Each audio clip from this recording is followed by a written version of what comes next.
प्रिय मित्रों, जय श्रीमन्नारायण। आज आप सभी लोग कार्तिक मास के महात्म की कथा श्रवण करेंगे, 10वें अध्याय की। इसमें जलंधर का महायुद्ध, देवताओं की पराजय, इस अध्याय में आप सभी लोग श्रवण करेंगे।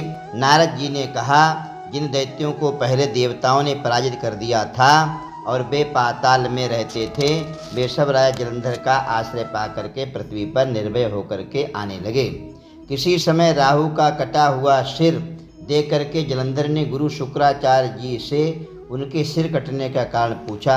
शुक्राचार्य ने देवताओं के द्वारा समुद्र मंथन, उससे उत्पन्न रत्नों को देवताओं द्वारा छीन लेना तथा दैत्यों के अनादर युक्त हार का वर्णन सुनाया। जलंधर अपने पिता का मंथन सुनकर के उसकी आंखें क्रोध से लाल हो गईं और उसने घस्मर नामक अपना एक दूत इंद्र के पास भेजा। घस्मर स्वर्ग में जाकर के देवसभा में पहुंच करके अद्भुत वचन कहने लगा।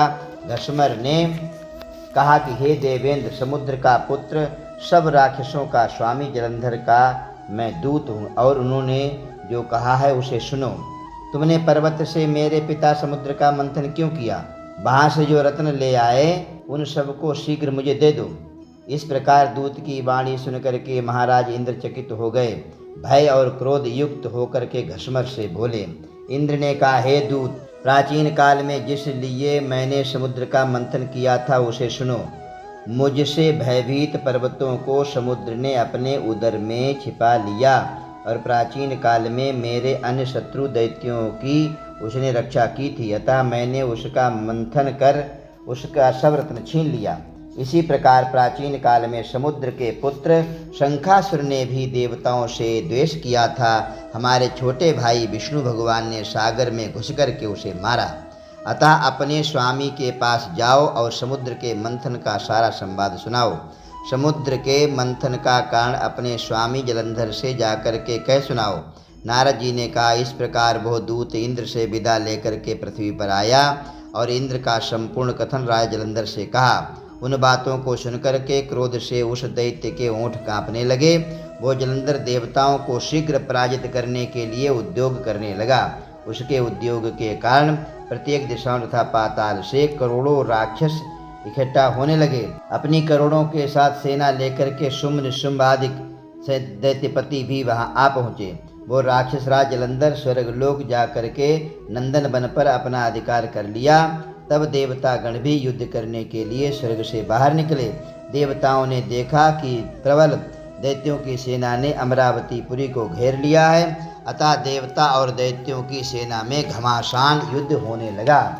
मूसल, परिग, बाण, गदा, शक्ति और फरसे से देवता और दानवों ने एक दूसरे पर दौड़ दौड़ करके आक्रमण करना प्रारंभ कर दिया।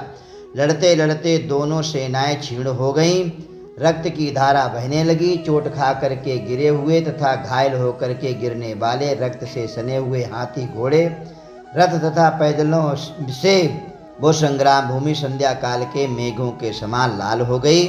उस युद्ध में मरे हुए राक्षसों को शुक्राचार्य जी ने जिला दिया मृत संजीवनी विद्या से आमंत्रित करके, और ज्यों ही जल की बूंदें डालते त्यों ही दैत्य सभी जिंदा हो गए। दूसरी ओर मरे हुए देवताओं को भी जी उठ करके देखने लगे, अर्थात देवता लोग भी जिंदा हो गए। मरे हुए देवताओं को पुनः जीवित देख करके क्रोधित होकर के जलंधर ने शुक्राचार्य जी से कहा। जलंधर ने कहा कि अभी मैंने जिन देवताओं को संग्राम में मारा है वे फिर क्यों जीवित हो गए? यह सुना गया है कि आपकी मृत संजीवनी विद्या आपके अतिरिक्त किसी और के पास नहीं है। शुक्राचार्य ने कहा, देवताओं के आचार्य बृहस्पति द्रोणाचल से दिव्य औषधियों को ला करके देवताओं को जिला देते हैं, अतः तुम द्रोणाचल को हर लाओ। नारद जी ने कहा कि उनके ऐसा कहने पर जलंधर ने द्रोणाचल को ला करके समुद्र में फेंक दिया और स्वयं फिर देवताओं के साथ में युद्ध में संलग्न हो गया। तदनंतर देवताओं को मृतक देख करके बृहस्पति द्रोणाचल पर गए, किंतु वहाँ पर द्रोणाचल को उन्होंने नहीं देखा। दैत्य जलंधर द्वारा द्रोणाचल हटा दिया। यह जान करके बृहस्पति चिंता से भयभीत हो गए और किंग कर्तव्य मूढ़ हो गए, क्या करें क्या ना करें। इस प्रकार से गर्म सांस लेते हुए बृहस्पति ने आकर दूर से ही कहा, हे देवगण, आप लोग जल्दी भागें, क्योंकि आप लोग इसे जीतने में समर्थ नहीं हैं। यह राक्षस श्री शंकर जी के अंश से उत्पन्न हुआ है। तुम लोग इंद्र की चेष्टा को स्मरण करो। इस प्रकार बृहस्पति की वाणी सुनकर के भय से व्याकुल होते हुए जलंधर राक्षस द्वारा मरते हुए सब देवता दसों दिशाओं में भागने लगे।